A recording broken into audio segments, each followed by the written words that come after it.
जय जय श्री राधे। आज मैं आपको कार्तिक मास का 12वां अध्याय सुनाती हूँ। नारद जी ने कहा कि हे राजन, एक समय मैं भी जलंधर के नगर में गया था तो दैत्यराज ने मेरा विधि पूर्वक पूजन करके सत्कार किया। मुझसे दैत्यराज ने पूछा कि आप किस आशा से यहाँ आए हैं, सो आज्ञा दीजिए जिससे आपकी मनोकामना पूरी की जा सके। मैंने कहा कि हे दैत्यराज, मैं विचरते हुए एक बार कैलाश पर्वत पर गया था।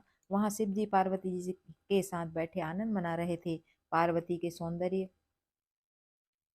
से कैलाश पर्वत शोभायमान हो रहा था। जिस कैलाश पर्वत पर असंख्य कल्प वृक्ष हैं, असंख्य कामधेनु हैं, अनेक प्रकार के बहुमूल्य रत्न मणियों के भंडार भरे हुए हैं, ऐसा कैलाश पर्वत अनेक रिद्धि सिद्धियों से युक्त है, जहाँ पर शिव जी अपनी त्रिलोक सुंदरी पार्वती को लेकर यत्र तत्र विचरते हैं।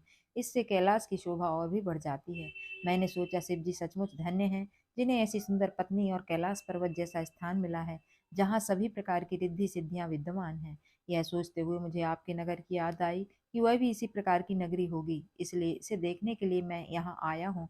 यहाँ आपके महल में नाग कन्या, अप्सरा आदि कोई भी इतनी रूपवती नहीं है जितनी की देवी पार्वती है। उसके रूप की संसार में किसी से तुलना नहीं की जा सकती। उस पार्वती के अनुपम सौंदर्य ने तपस्वी शिव को अपनी लीला के बस में कर लिया है। ब्रह्मा जी ने भी पार्वती के रूप के समान दूसरी सुंदरी की रचना करनी चाहिए, किंतु वे भी ऐसी रचना कर ना सके। इसलिए ऐसी रूपवती नारी को पतिभाव से भोगने वाले शिव जी का वैभव श्रेष्ठ है। उनके सामने तुम्हारा वैभव कुछ नहीं है। यह कहकर मैं वहां से चल दिया। दैत्यराज ने पार्वती के अनुपम रूप का वर्णन सुना तो वह कामातुर हो गया और पार्वती को अपने महल में रखने के लिए सिंह के पुत्र राहु को दूत बनाकर भेजा। उसने महादेव जी को जलंधर का संदेश दिया कि तीनों लोकों के स्वामी महाराज जलंधर ने आपको कहलाया है कि आप मुंड माल धारण करने वाले, भस्म रमाने वाले दिगंबर दिगंबर को त्रिलोकी की सुंदरी हिमालय पुत्री पार्वती को पत्नी रूप में रखना योग्य नहीं है। मैं रत्नों का स्वामी हूँ और वह नारियों में रत्न है, इसलिए वह मेरे योग्य है। नारद जी ने कहा कि राहु के ऐसा कहते ही महादेव जी की भ्रकुटी से एक भयंकर गर्जना हुई।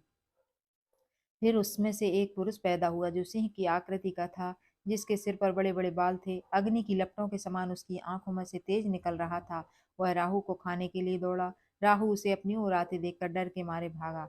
जब वह राहु को पकड़कर खाना ही चाहता था कि शिवजी ने रोक कर कहा कि यह दूत है, दूत पर वार नहीं करना चाहिए। पुरुष ने कहा कि मुझे भूख लगी है, मैं क्या खाऊं। महादेव जी ने कहा कि तू अपने हाथ पैर खा ले। उस पुरुष ने अपने हाथ पैर खा लिए, सिर्फ सिर ही बाकी रहा। शिवजी ने उसे देख कर प्रसन्नता से कहा कि तू कीर्तिमुख है, तू सदा मेरे द्वार पर रहेगा। नारद जी बोले, उसी दिन से कीर्तिमुख देवताओं के द्वार पर रहने लगा। इसलिए कीर्तिमुख की पूजा सब देवताओं की पूजा से पहले करनी चाहिए। कीर्तिमुख से छूटकर राहु बर्बर स्थल पर गिरा, इसी से यह बर्बर नाम से भी प्रसिद्ध है। राहु ने लौटकर जलंधर को सब बातें आकर कह दी। जय जय श्री राधे।